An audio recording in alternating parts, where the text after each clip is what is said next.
우리나라에서 지금 아직 금투세 도입하는 건 여전히 좀 이르다라고 좀 보고 있고, 근데 그 자체가 우리나라가 아직은 금융시장이 환경만 봤을 때는 선진국은 아니에요. 결국 선진국형 과세라고 우리가 생각을 한다면 시장이 먼저 선진국이 된 다음에 이걸 부과를 해야지, 아직 되지도 않았는데 이걸 부과하는 거는 저는 좀 순서가 좀 일단 안 맞다. 근데 지금 당장 만약에 지금 스케줄이면 내년 1월에 도입인데 이걸 과연 우리나라 증시가 버텨낼 수 있겠느냐. 돈도 많이 갖고 계시고 돈을 많이 버시는 분들 같은 경우 5천만 원 이상을 벌게 되면 이제 우리나라에 투자할 이 메리트가 사실상 하나 사라져 버리는 거거든요. 한국에 굳이 왜 하지? 이대로 지금 내년 1월에 당장 시행하는 거는 분명히 문제 있고, 그게 될 때까지 무기한 연기시켜야 된다.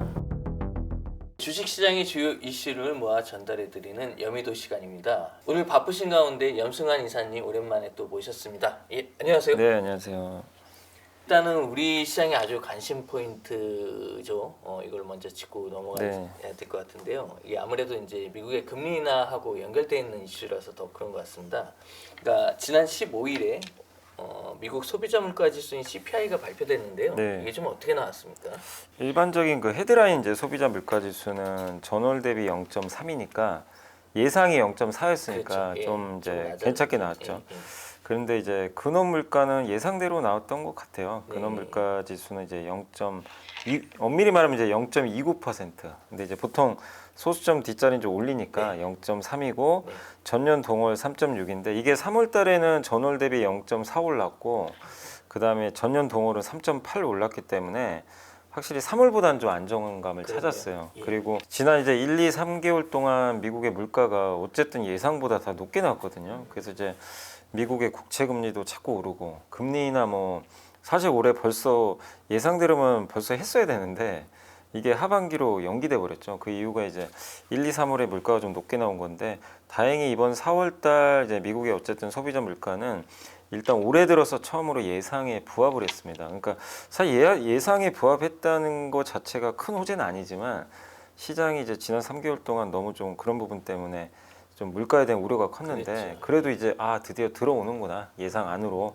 그래서 시장은 좀 이제 안도를 했던 것 같고, 지금 전년 대비로 사실 이제 근원 물가가 더 중요하잖아요. 그 에너지 그렇죠. 가격을 뺀 거니까. 그래서 3.6%는 3년 내내 그러니까 전년 대비해서 3.6은 지난 3년 동안 최저치거든요. 사실 상승률로만 따지면. 그래서 이렇게 되면 또 2%대도 다가오지 않을까 이런 그럴 수 좀 있겠네요. 기대감들도 예. 좀 나와서 어쨌든 이제 미국에서는 소비자 물가를 좋게 봤고, 다만 이제 제가 이제 물가를 보면서 조금 한 가지 좀 아쉬운 건 뭐냐면 다 괜찮아요. 괜찮은데 지금 제일 문제가 주거비거든요. 이게 아직도 안 꺾이고 있어요. 그러니까 지금 미국의 서비스 물가가 여전히 끈적거리는데 그 두 가지가 보험료하고 주거비거든요. 근데 보험료 중에서 자동차 보험료는 전월 2.6에서 1.8로 사실 좀 꺾였어요.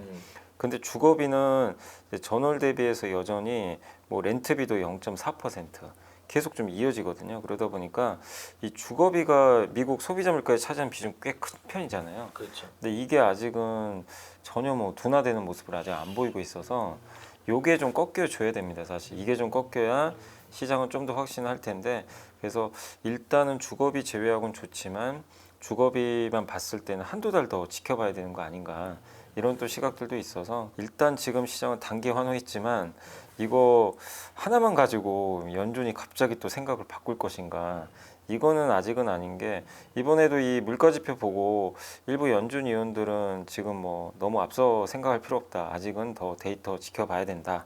그러니까 로레타 메스터 총재도 4월 이 CPI가 전망을 바꾸진 않는다. 그러니까 더 많은 증거 필요하다. 그러니까 한두 달 더 보겠다라는 그런 좀 분위기에 좀 미국의 소비자 물가 지표 아니었나 이렇게 판단하고 있습니다. 그러면 미국의 4월 고용 지표도 일단 둔화로 나왔고, 이 금리 인하 기대감이 일단 커진 상황인데 소매 판매도 안 좋게 나오고, 이렇게 되면은 경기 둔화가 연결되면서 이게 이제 이 시장에 어떤 시그널로 받아들여지는 건지, 앞으로 어떻게 시장을 끌고 갈 재료로 해석되는 건지에 대해서 어떻게 보시나요? 그러니까 지금 보면 이게 나쁜 뉴스가 좋은 뉴스예요. 사실 그렇죠. 주식시장 현재까지는 지금 보니까, 그러니까 이게 사실은 그럴 수밖에 없는 게 미국 경기가 너무 좋다 보니까 이게 물가 안 꺾이고 금리도 안 꺾였던 거죠. 그래서 그게 주식시장이 좀 부정적이었는데 연준 의장이 좀 원하는 거는 조금이라도 이제 미국의 그 경기가 약간 뭐 일부 둔화되면서 물가를 좀 안정화시키는 거, 요걸 보고 싶다 그렇죠. 얘기를 했거든요. 근데 일단 지금 이번 4월달 소매 판매나 물가만 봤을 때 또 최근에 발표된 고용 지표까지 봤을 때는 연준 의장이 생각한 대로 좀 뭔가 나오곤 있어요. 그러니까 고용도 약간 둔화되고 그렇다고 고용과 소매 판매가 둔화됐다고 이게 미국 경기가 막 이렇게 된 건 아니거든요. 그렇죠. 그러니까 연착륙이죠, 사실은. 연착륙이죠. 그러다 보니까 이게 시장이 이제 좋아하는 스토리가 나온 거죠. 미국 경기는 약간 둔화되는데 디스인플레이션 되면서 금리 인하 이제 9월엔 하겠구나. 이 이제 조건들이 이번 지표만 봤을 때는 좀 명확하게 드러나다 보니까 시장이 좀 좋아했던 것 같은데, 다만 이제 문제는 뭐냐면 이게 고용 지표라든가 이런 소매 판매가 좀 이렇게 천천히 꺾여야 되는데 혹시라도 네. 이게 너무 급격히 꺾일 수도 있거든요. 어렵습니다. 네, 어려운데 근데 사실 그동안 미국 경제가 이렇게 고금리인데도 너무 좋았잖아요. 그러니까요. 말도 안 되게 좋았죠. 근데 그게 좀 끝나고는 있거든요. 지금 지표 일부를 보면 고용인도 그렇고 뭐 소매 판매 데이터뿐만 아니라 이런 것들이 약간씩 이제 균열이 가는 건 맞는데 이 속도가 이제 급할 거냐 완만할 거냐에 따라서 이게 하반기 주식시장 운명이 결정될 수 있다고 저는 보는 게, 이게 급격하게 좀 꺾이는 조짐. 그러니까 지금 최근에 일부 좀 우려하고 있는 것 중에 하나가 뭐냐면 그 미국의 소매 판매 데이터 뭐 이번 한 달 가지고는 좀 판단하기 어렵지만 1분기에 지금 가계부채가 사상 최고치까지 올라왔고요. 거기다가 지금 초과 저축이 다 소진됐다고 그러더라고요. 그럼 이제 미국 사람들이 돈 쓸 여력은 좀 조금씩은 줄어들 수밖에 없죠. 그리고 지금 미국의 기준금리가 인하된 건 아니잖아요. 그렇죠. 어차피 인하돼도 한 9월은 돼야 되고 그런 거니까, 그럼 그 기간 동안 소비가 더 둔화돼서 만약에 이게 속도가 빨라지면 그 둔화되는 속도가, 이거는 사실 나쁜 뉴스가 나중에 나쁜 뉴스가 또 될 수도 있어요. 그렇죠. 네, 좋은 뉴스가 아니라 5월, 6월까지 데이터를 보면서 그냥 경로가 이렇게 완만하게 둔화되는 게 확인되면 주식시장이 큰 조정 없이 좀 좋을 것 같은데, 그게 아니라 예상을 좀 너무나 급격하게 벗어나는 침체가 좀 보이기 시작한다. 이러면 사실 긍정적인 건 연준이 금리 인하 좀 빨리 할 수도 있죠. 생각보다 더. 그렇죠. 근데 그것 때문에 빨리 하면 그건 사실 좋은 건 아니잖아요. 맞습니다. 그러면 또 배드 뉴스로 해서 네, 배드 뉴스가 되니까. 그래서 이제는 사실 너무 물가보다는요. 물가는 사실 지금 수치면 좀 계속 안정감은 될 것 같아요. 그래서 연준 의장도 계속 얘기했던 게 고용과 뭐 이런 경제 지표 보겠다고 했으니까 이제는 경제 지표에 대해서 조금 더 우리가 한두 달 정도 더 면밀히 볼 필요는 있다. 그래서 어쨌든 지금의 이런 그 현재까지 나온 데이터로는 9월이나 이제 미국이 하반기 2번 정도 금리 인하하는 건 충분히 좀 가능해졌다. 이렇게 봐야 될 것 같습니다. 국내 이슈도 한번 좀 봐야 될 것 같은데요. 이게 이제 작년 말이었었죠. 윤석열 대통령이 이제 금융투자 소득세, 그러니까 줄임말로 금투세라고 하는데 네. 이거를 폐지하겠다 이렇게 공언을 했었고, 그 이후에 이제 총선이 있었죠. 그래서 총선에서 지금 현재 여당이 이제 참패를 하면서 금투세 폐지는 사실상 물 건너 갔다 이렇게 지금 보고 있어요. 그래서 이제 금투세 도입이 이제 다시 원래 예정대로 되는 것 아니냐라는 게 이제 중론이고, 이렇게 되면 이제 주식 시장에서는 금투세 도입을 하게 되면 큰 손들이 되고 있다라면서 시장이 크게 이제 흔들릴 것이다 이런 의견도 있고, 어떻게 보면은 자본시장 과세 체계를 좀 선진화해 가지고 이런 게 이제 질적 발전을 견인을 해서 우리나라의 장기적인 자본시장에 도움이 될 것이다. 이런 또 낙관적인 전망도 공존하고 있거든요. 근데 좀 어떻게 보시나요, 이사님? 한번 이제 냉정하게 생각해 보면 지금 최근에 밸류업도 하고 있지만 네. 한국이 밸류업 하는 이유는 그만큼 우리나라 시장이 선진화 안 됐기 때문이라고 저는 보거든요. 근데 그 자체가 우리나라가 아직은 금융시장 이 환경만 봤을 때는 선진국은 아니에요. 그러니까 우리나라 경제 보고 다들 선진국이라고 많이들 얘기하잖아요. 뭐 경제 대국이고, 예. 네. 어쨌든 수출도 많이 하고. 네. 근데 그거에 뒤따르는 이 금융은 맞습니다. 사실은 선진국이라 보는 경우는 사실 별로 없죠. 실물 경제는 좀 네. 뒷받침하지 못하죠, 사실. 맞아요. 우리나라 금융시장. 금투세도 마찬가지로 결국 선진국형 과세라고 우리가 생각을 한다면 네. 시장이 먼저 선진국이 된 다음에 이걸 부과를 해야지. 아직 되지도 않았는데 이걸 부과하는 거는 저는 좀 순서가 좀 일단 안 맞다. 그래서 이거는 저는 차라리 만약에 이걸 할 거면 밸류업이 어느 정도 잘 돼서, 지금 당장 아니고 한 밸류업은 제가 봤을 때 2, 3년 정도 진행을 해봐야 될 것 같거든요. 네, 그래서 이게 좀 정착이 되고 우리나라 또 MSCI 선진지수 편입도 되고 이렇게 그럼 외국인들 자금도 많이 들어올 거 아니에요. 그렇죠. 그러면 또 이 금투세가 도입됐을 때 완충 역할도 해줄 수도 있기 때문에 근데 지금 당장 만약에 지금 스케줄이면 내년 1월에 도입인데 이걸 과연 우리나라 증시가 버텨낼 수 있겠느냐 저는 그 부분이 좀 일단 좀 크기 때문에 일단 지금 우리나라에서 지금 아직 금투세 도입하는 건 여전히 좀 이르다라고 좀 보고 있고 걱정되는 거는 일단 뭐 누가 세금 내는 거 사실 좋아하겠어요. 그렇죠. 어쨌든 예, 예. 예. 근데 이제 양도세가 뭐 내가 이제 법만큼 내는 뭐 그런 세금이니까 네. 뭐 부동산도 있고 다 있잖아요. 네. 그래서 뭐 낼 수도 있다고도 생각할 수 있겠지만 뭐 미국 증시도 지금 내잖아요. 250만 원 네. 이상 네, 벌면. 맞습니다. 근데 이제 많은 분들 중에 특히 이제 좀 주식 크게 하신 분들 중에 보면 미국 주식 안 하는 분들도 되게 많아요. 왜 하냐 물어보면 세금 내기 싫어서. 양도세 때문에. 예, 그게 어쨌든 세금이 꽤 네. 돈 많이 벌면 그렇죠. 나가게 되잖아요. 예.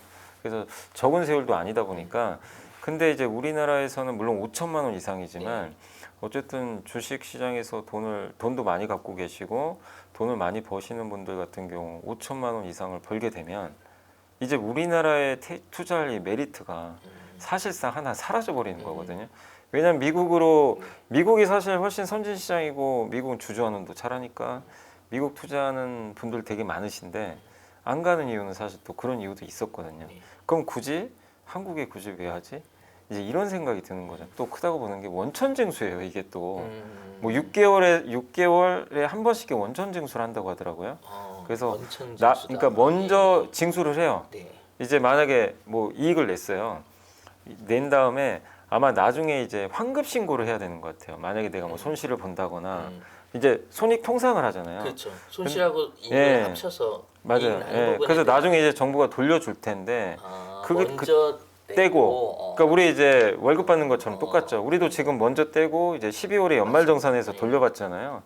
그런 것처럼 이제 금투세도 지금 제도가 원천징수라더라고요. 그러니까 내가 벌고 나서 나중에 신고해서 이거를 받는 게 아니라 아마 해외 주식은 신고해서 지금 하는 걸로 알고 있는데 지금 만약에 이 금투세처럼 원천징수를 하게 되면 뭐가 문제냐면요. 일단은 그 첫 번째가 복리효과가 사라져요. 그러네요. 왜냐하면 세금을 일단 떼버리니까 일단 이익 부분이 나오니까 네. 재투자가 재투자가 어려워요. 어려워지니까 나중에 돌려받아야 빠지는 돼요. 거니까. 또 받더라도 그게 좀 문제고 그리고 돌려받으려면 다시 자기가 또 서류 만들어서 신청해서 받아야 되잖아요. 이거 되게 번거로울 수도 있어요. 사람들. 그러니까 세금 신고해 보신 분들도 계시겠지만 그게 그냥 뭐 하나 딱 숫자 누른다고 될 문제는 아니잖아요. 그러니까 자기가 또 내 손익통상 물론 증권사에서 그런 서비스를 할 수도 있겠지만 굉장히 또 번거로울 수도 있거든요. 그리고 돌려받아야 되기 때문에 내가 또 신고 안 해버리면 그렇죠. 네. 나 또 못 받을 수도 있는 거고 또 마지막으로는 이게 이런 이제 민주당의 논리는 이거죠. 이제 그 부자감세 얘기를 많이 하잖아요. 근데 뭐냐면 부자감세라고 하는 이유가 데이터는 그렇게 볼 수도 있어요. 왜냐하면 지금 5천만 원 이상 버는 분들이 그렇죠. 전체 투자자 1%밖에 안 되니까 맞습니다. 실제 자료를 찾아보니까 그렇게 나오더라고요. 네. 1% 미만. 예, 근데 이거가 이제 뭐가 문제가 되냐면 거버넌스 포럼에서도 이렇게 조사를 해보니까 한 15만 명 정도 된대요. 네. 그러니까 전체가 우리 지금 1,400만 명이 맞습니다. 하는데 그러면 이분들 평균적으로 한 10억 원씩을 주식시장에 투자하고 있는데 이걸 다 합치면 금액이 한 150조 정도 되거든요. 적은 금액은 사실 네. 절대 아닌데 만약에 그러니까 이 분들이 세금 때문에 한국을 떠난다면 예를 들면 일단 매물이 좀 쏟아질 가능성이 높죠. 거기다가 나도 지금 투자하신 분들 중에 연간 1억 벌고 싶은 분들 다 많잖아요. 다 1억 벌고 싶잖아요, 솔직히.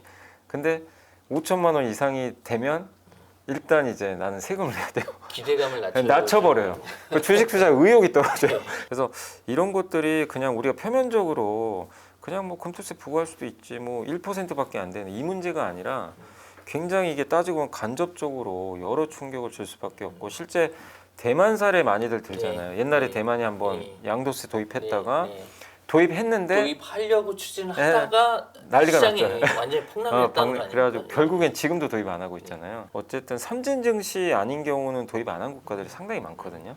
그래서 저는 아직은 지금은 할 때가 분명히 지금은 아니다. 하더라도 나중에 정말 선진 증시로의 뭔가 위상이 격상되고 좀 체력이 커지고 나서 그걸 고민을 해봐야지. 지금 하는 거는 사실 좀 무리가 있지 않나 이렇게 저는 좀 판단하고 있습니다. 일단은 뭐 이사님께서는 이게 그 취지가 온당하고 합리적이라 하더라도 지금 그 더 중요한 거는 이 타이밍인데 네. 그거보다 우리나라 증시의 선진화를 먼저 이룩하고 나서 네. 선진 시장의 자본 시장에 대한 과세 체계를 도입하는 거를 그때 가서 수기해야 된다 네. 이런 입장. 그리고 제도적으로도 예, 예. 손볼 게 되게 많아요. 많고, 네. 그렇죠. 그러니까 왜냐면 아까 원천 징수도 그렇죠. 문제가 그런 분명히 있을 문제들. 거고요. 그렇기 때문에 저는 그 아직 이대로 지금 내년 1월에 당장 시행하는 거는 분명히 문제 있고 그게 될 때까지 무기한 연기시켜야 된다. 그리고 말씀드린 대로 그러니까 우리나라가 선진국의 금융시장 대우를 받는 게 우선이에요. 근데 그건 저는 몇 년 더 걸릴 거라고 보거든요. 그래서 아직은 도입 자체는 너무 빠른 거 아닌가 이렇게 생각을 하고 있습니다. 일단 최근 한 달 사이 국내 투자자들도 이제 중국 증시 쪽으로 많이 좀 옮겨가고 있습니다. 이제 현 상황에서 일단 국내 투자자들이 중국 증시에 투자할 때 유의될 점은 또 뭐가 있을까요? 제일 어려운 게 이게 정책이 또 갑자기 바뀌어 버릴 수도 있어요. 그러니까 뭐 아시겠지만 그게 가장 네, 리스크죠. 리스크죠. 네. 그러니까 지금 시진핑 주석의 뭐 지금 공격적인 어떤 부양책들이 좀 나오곤 있지만 갑자기 마음이 바뀔 수도 있는 거거든요. 하다가 그래서 그런 좀 정책의 신뢰성이 사실 좀 중국은 떨어지잖아요.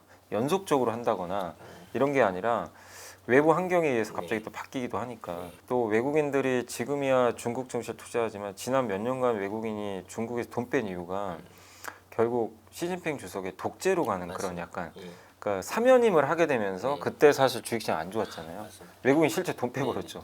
네. 그렇게까지 할 줄 몰랐는데 네. 다들. 왜냐하면 옛날에 덩샤오핑이 이게 너무 오래 하면 안 되니까 네, 집단 네. 지도로 맞습니다. 가자 이걸 했는데 시진핑이 깨버렸잖아요. 사실은 이제 거의 나이 제한까지 네, 있었던 네. 거는 그래서 거의 지금 푸틴과 비슷해져 맞습니다. 버렸어요. 어떻게 예. 보면. 그래서 이거는 이 외국인 투자가 봤을 때는 굉장한 리스크거든요. 불투명성이 예. 있죠. 그래서 중국 증시는 그런 리스크가 그러니까 경제를 떠나서 정치 리스크가 사실 좀 커요.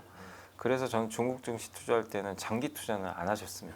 왜냐면 그 리스크를 우리가 또 그러니까 어떻게 맞습니다. 짊어집니까? 예. 중국 증시가 지금 올해는 저는 괜찮을 것 같아요. 대신에 너무 긴 호흡보다는 만약에 투자하신다면 짧게 하는 수밖에 없고 그리고 미국이 어쨌든 규제를 하잖아요. 네. 중국의 주요 산업들을 미국에 못 들어오게.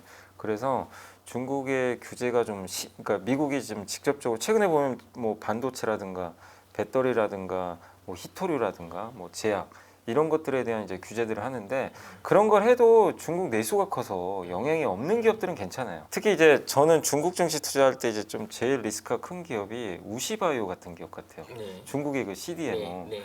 이 회사는 왜냐면 미국 비중이 높더라고요. 되게 미국 비중이 절반이에요 매출에. 네. 근데 오늘 이게 촬영하는 시간 기준으로 미국 하원에서 그 생물보안법이 통과됐더라고요. 네. 그 얘기는 뭐냐면 이제 미국 제약회사 중에 중국의 우시나 이런데 계약하지 말라는 거죠. 기존 계약은 그대로 갈 수 있어요. 네. 신규 계약이 이제 끊어져 버리면 우시바이오는 어떻게 됩니까? 미국 비중이 절반인데 그럼 다른 데로 돌려야 되거든요. 근데 아시겠지만 미국은 제약바이오 최강국이잖아요. 네. 근데 거기 거래가 끊어지면 이거는 중장기적으로는 타격이 있는 거죠. 중국 자체적으로 지금 뭐 반도체 막 투자하고 뭐 중국 기업들 반도체 막 주가들 많이 오르는데 그 안에서 뭐 내수해서 키우는 건 큰 영향은 좀 없을 수 있거든요. 근데 이렇게 미국 비중이 너무나 큰 회사들은 저는 좀 불가피하게 타격은 받을 수밖에 없기 때문에 중국 증시 투자할 때는 좀 그런 부분들은 좀 유념하셔가지고 조금 좀 조심하셔야 되는 게 아닌가 이렇게 좀 판단하고 있습니다.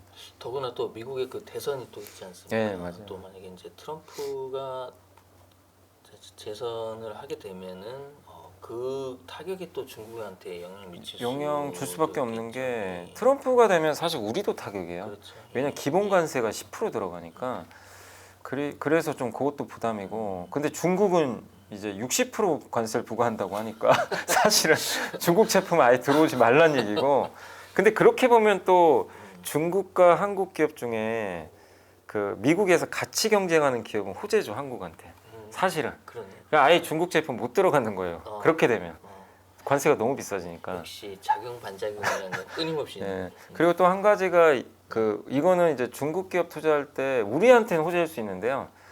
미국이 수입하는 것 중에 또 많은 게 이번에 자료 보니까 ESS 배터리 있죠. 전기차 배터리만. 네. 어차피 전기차 배터리는 규제라니까. 그렇죠. 예. 근데 대용량 저장 장치에 들어가는 배터리는 거의 다 중국에서 수입하더라고. 미국이 지금 현재. 이게 26년부터 관세부가 들어가요. 아 26년. 예.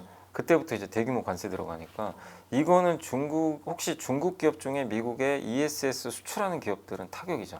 그렇죠. 아까 이제 제가 네. 우시바이오처럼 네. 대신에 우리나라 ESS 배터리 기회가 회사는 올수 있는 오히려 거죠. 호재죠 이거는. 네. 그러니까 우리나라의 CDMO가 호재인 것처럼. 어. 그래서 요거는 한국 주식 네. 투자하신 분들은 유독 미국 비중이 높은 중국이 피해받으면 그 경쟁사는 그걸 봐야 한국이면 되겠군요. 그럼 우리는 호재인 거예요. 그래서 그런 면에서 한번 좀 다각도로 분석해 보시는 것도 좋을 것 같습니다. 방금 말씀하신 거하고 일맥상통하는 얘기인데 그렇다면 이제 중국 시장에서 좀 주목해봐야 될 섹터가 또 어떤 게 있을까요? 중국은 근데 어쨌든 소비 부양을 하니까 중국이 소비 부양을 하는 이제 과정에서는 결국 저는 중국 화장품 회사들 있잖아요. 그런 회사들도 괜찮을 것 같아요. 어쨌든 지난 몇 년간 안 좋았기 때문에 좋을 것 같은데 근데 근본적으로 중국은 계속해서 이거는 소비 부양이나 이런 거랑 상관없이 소비 부양 하다 또 일시적으로 끝날 수도 있거든요. 계속 가는 건 과학기술 투자예요. 계속 여기는 그러니까 중국이 그 제조 2025라고 아마 들어보셨을 거예요. 네. 그거 해가지고 미국과 한번 AI나 반도체에서 이겨보자 이건데 이거는 아마 미국과의 경쟁에서 이겨야 되는 부분이니까 네. 끝없이 갈 것 같아요. 그래서 만약에 중국 쪽에서 제가 뭐 중국 기업을 잘하는 건 아니지만 중국 쪽에서 중장기적으로 만약에 내가 좀 본다면 결이 맞는 거 이거는 뭐 시진핑의 독재랑 상관없이 계속 투자하는 쪽이니까 네. 뭐 대표적인 게 우주, 뭐 인공위성, 네. 중국의 인공위성이라든가 아니면 이제 중국의 아까 말씀드린 반도체 장비 회사들 계속해서 투자할 것 같고 중국의 배터리 회사들도 계속해서 뭐 이건 키울 수밖에 없는 산업이죠. 그래서 중국의 첨단 산업들 있잖아요. 네. 뭐 아니 뭐 AI 기업도 있을 거고 그래서 중국의 그런 4차 산업혁명과 관련된 그런 기업들은 어쨌든 뭐 저는 이런 중국의 부양책과 상관없이 계속해서 뭐 긍정적이지 않을까 이렇게 보고는 있고 다만 올해만 놓고 봤을 때는 일단 좀 못난이었던 이 중국의 소비주들이 네. 좀 괜찮지 않을까 이렇게 판단하고 있어요. 단기적으로. 네. 일단은 상반기가 얼마 남지 않았는데요. 얼마 남지 않았지만 상반기 투자 전략하고 다가오는 이제 하반기의 투자 전략을 좀 어떻게 가져가야 될까요? 여전히 지금 보면 미국도 AI가 안 끝나서 일단 AI 일변도의 시장이 계속 이어졌잖아요. 네. 근데 그 흐름이 조금 더 이어질 수 있겠지만 일단은 너무 좀 올랐던 기업들 같은 경우는 이제 주가가 오르면 조금씩 덜어내 주시면 좋을 것 같아요. 미국도 마찬가지예요. 계속 오를 수는 없거든요. 근데 왜 이 말씀을 드리냐면 미국 경기가 약간 지금 둔화는 돼요. 근데 너무 좋았잖아요. 그렇죠. 그래서 달러도 너무 강했고 근데 지금은 약간 뭐가 바뀌냐면 미국은 경기가 둔화되고 있는데 중국 경기가 좋아지고 있고요. 유럽도 실제 지금 최근에 선행 지수들이 돌아서고 있어요. 네. 그럼 그 얘기는 뭐냐 비미국이 좀 좋아지는 거예요. 근데 이거는 우리나라한테는 긍정적인 효과가 있는 게 우리나라는 여전히 유럽과 중국 비중도 꽤 되잖아요. 네. 수출에. 네. 이들이 살아나면 한국 증시에 좀 완충제 역할을 해주겠죠. 밑을 방어해 주니까. 그래서 저는 한국 주식도 투자할 때도 하반기를 본다면 모두가 저는 여전히 AI 투자해야 된다고 생각을 해요. 대신에 AI 주들이 좀 휘청일 시기가 또 한 번은 올 것 같아요. 그럴 때 좀 투자하시면 좋겠고 다만 이제 하반기를 본다면 소외받은 것 중에서 좀 기회를 찾아보자. 예를 들면 이제 미국이 좋았다가 미국보다 비미국이 좋아지면 이것도 소외받은 쪽이잖아요. 투자도 마찬가지로 소외받은 거. 뭐 예를 들면은 유가 꺾이면 올해 항공주들 실적 좋은데 항공주 안 가더라고요. 뭐 예를 들면 항공주 같은 거. 그 다음에 중국 소비 비중 큰 회사들. 그런 기업들은 여전히 사람들이 좀 불신하거든요. 이거 계속 잘 될까? 그러다 보니까 주가들이 아직도 좀 부진한데 뭐 중국 비중이 좀 높은 뭐 소비주라든가 이런 것도 여전히 좀 저는 좀 괜찮을 것 같고 약간 좀 소외받았던 쪽에서 여러분들이 한번 그 우리나라 섹터 중에서 한번 분석을 하셔가지고 거기서 하반기에 뭔가 좀 나아질 것들이 있으면 예를 들면 반도체도 그래요. 하이닉스가 너무 좋았잖아요. 네. 삼성은 못 갔죠. 그렇죠. 그럼 예를 들면 같은 섹터 안에서도 반도체 좀 소외받는 거 그런 거죠. 그런 섹터들을 한번 보는 것도 괜찮을 것 같고 그 다음에 또 한 가지가 배터리가 많이 지금 이제 인기가 없어졌지만 배터리 쪽도 한번 주목해야 될 게 일단 이번에 어쨌든 미국에서 그 관세부가 지금 결정이 됐잖아요. 그래서 저는 그거 자체로도 일단 우리나라 배터리들한테는 일단 투자 심리를 올릴 수 있는 그런 조건 중에 하나고 또 ESS도 결국 배터리잖아요. 그렇죠. 그래서 네. 우리나라 기업들한테 그게 나쁜 뉴스는 절대 네. 아니거든요. 그리고 8월 달에 LG엔솔이 원통형 배터리 4680 네. 그거 드디어 내놓거든요. 그 예, 양산하기로 예, 했거든요. 예. 그러니까 스케줄들이 있으니까. 그러니까 그런 스케줄이 있는데 주가는 사실 너무 못 갔잖아요. 그래서 뭐 원통형 배터리 관련주라든가 그런 기업들도 괜찮고 또 애플이 지금 6월 10일 날 개발자 회의 열어서 AI 공개할 것 같은데 애플 관련주들 정말 처참하게 안 네. 좋았잖아요. 네. 근데 9월에 아이폰까지 나오니까 그러니까 이렇게 뭔가 하반기에 이슈는 될 것 같은데 상반기에 좀 눌려있던 섹터들이 있죠. 이런 거를 일단 지금은 한번 주목할 때가 아닌가 이렇게 좀 판단하고 있습니다. 이게 또 불확실성이 또 증폭하는 이 시점에서 우리 염승환 이사님 모시고 좋은 말씀 많이 들었습니다. 네, 수고 많으셨습니다, 이사님. 감사합니다.